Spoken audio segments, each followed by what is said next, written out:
سے ایک حدیبیہ کے معاملے سے جو متعلق نیب کی جو اپیل تھی اس کو مسترد ہوتے ہوئے دیکھا. پاکستان مسلم لیگ نواز جو ہے وہ کافی سیلیبریٹ کر رہی تھی, لیکن پھر عمران خان صاحب کی جب نااہلی کارڈز پر نہیں نظر آئی تو پھر کچھ اینیموسٹی بھی دیکھی گئی پاکستان مسلم لیگ نواز میں. Sir, how are you looking at these verdicts now?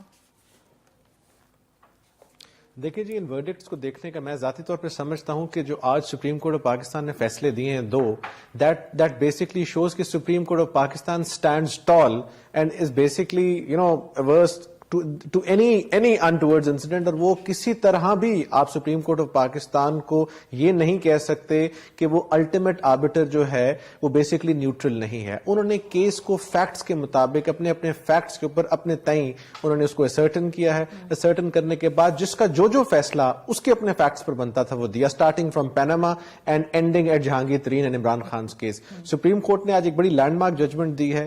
Imran Khan صاحب کا کیس جو ہے وہ بھی بڑا انٹرسٹنگ ہے پڑھنے والا, چونکہ ابھی جلد بازی میں ساری ججمنٹ میں کہوں جی کمپلیٹ پڑھ لی, وہ تو نہیں پڑھی, but I skim through the judgment. اسی طرح جو جہانگیر ترین صاحب کی ججمنٹ ہے وہ بھی انٹرسٹنگ ہے. جہانگیر ترین صاحب کے کیس میں نواز شریف صاحب کے کیس سے زیادہ موازنت تھی, بیکاز نواز شریف صاحب کا کیس, اور یہ انڈرسٹینڈ کرنے کے لیے ہمیں یہ پہلے بتانا ضروری ہے کہ یہ تھا کیا. یہ آرٹیکل 1843 کے تحت کارروائی تھی جس کے اندر ایک ممبر کی جو سیٹ ہے اس کو چیلنج کیا گیا تھا on the touchstone of article 62(1)(f) کہ جی وہ ہی is not been honest because of misdeclaration. دوسرا ایک بیسک فرق جو ان دونوں کیسز میں فرام نواز شریف کیس تھا کہ اس میں کرپشن اینڈ مس ڈیکلریشن تھی. ان دونوں کیسز میں مس ڈیکلریشن پرائمرلی تھی جو ریوالو اراؤنڈ کر رہی تھی.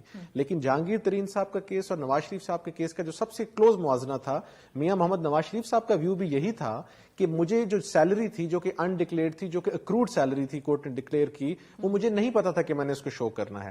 اینڈ سملرلی جہانگیر ترین صاحب کا ویو بھی یہی تھا کہ جو میری لینڈ تھی, جو بیسکلی لینڈ ہولڈنگ میرے 18,000 ایکڑ تھی, مجھے اس کا آئیڈیا نہیں تھا کہ I was to show. Court نے ان کو اس پر تو بینیفٹ آف دا ڈاؤٹ دیا, بٹ جو ٹرسٹ والا ایشو ہے اس پر انہوں نے کہا کہ جی اس ٹرسٹ کو کریٹ اس طرح کیا گیا ہے کہ اس کے الٹیمیٹ بینیفیشل اونر آپ ہی بنتے ہیں. لہٰذا اس اسمال مس ڈیکلریشن پر, جس کو وہ ٹیکنیکلٹی کہہ رہے ہیں وہ بیسکلی ان کو آج ڈی سیٹ کر دیا گیا انڈر 62(1)(f) جو کہ لائف ٹائم بین ہے. لیکن